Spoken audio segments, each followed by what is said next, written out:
Folks, we must do something concerning that disinformation and misinformation that is out there. Together, something that reaches those in these rabbit holes, something that works. Für eine Einführung in den deutschsprachigen Teil dieses Kanals, click here. Back to English.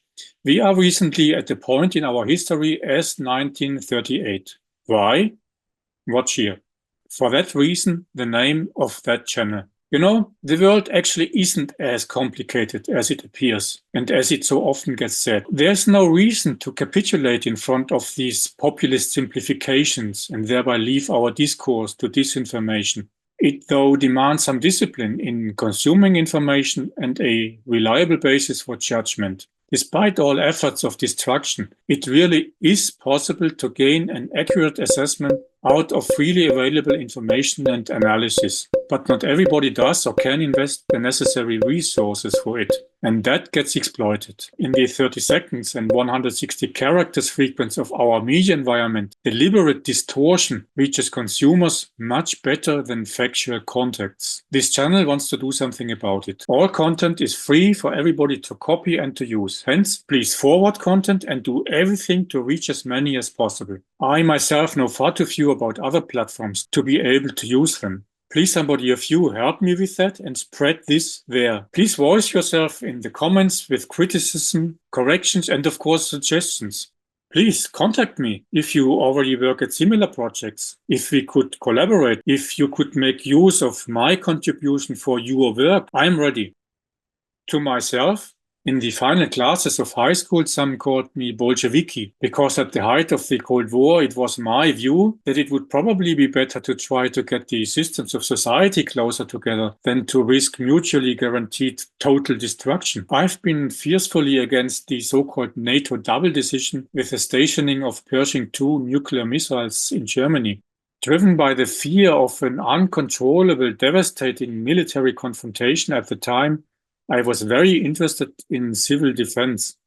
I've been that, by the way, as well, and in particular during my compulsory army service. As well, after compulsory army service, I've been convinced that civil engagement in overcoming military threats is urgently necessary. As engineering student, after the start of the first Gulf War, Desert Storm, following the Iraq invasion of Kuwait, I tried to launch an initiative of engineers to commit themselves to refuse engineering for weaponry, thinking thereby conducting wars would get impossible. At the army, however, I enjoyed so far uniquely good history lessons, learning what really occurred after World War II, what led to NATO, or what have been the goals of the USSR, and by a medic who in his leisure time helped voluntarily civilians in Afghanistan, I learned what really happened there by the Soviets. To my luck, the commander whose driver I have been countered the plausibility of my civil defense dreams with arguments that really exactly described what happened now the last 30 months in places like Bucha, Irpin, Liman, Kherson, or the many that yet have to get liberated. Folks,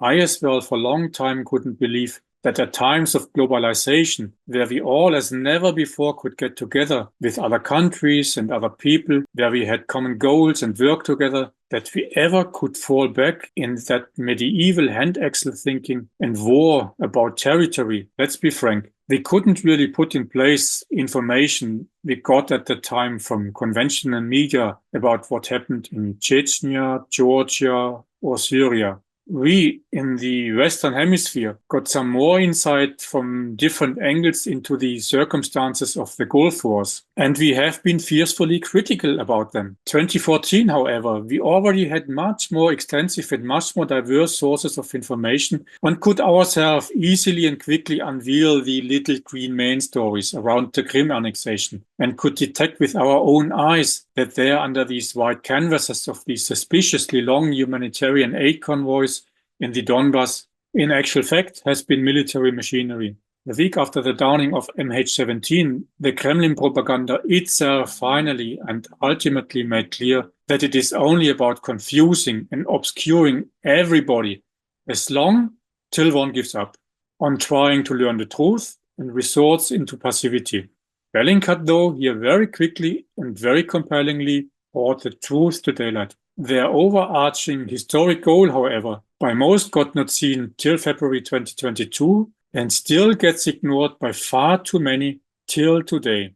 As before, watch this video. I myself now dithered around for more than 2 years with excuses and lying to myself. But before it gets 1939, I now put behind my professional lighting design and my other interests like urban mobility or arts. I will continue riding my bikes. It frees the head, sorts thoughts, makes happy, and creates trust in future. So let us now adjust as quickly as possible all these distortions and fakes that have been put in circulation. Do something.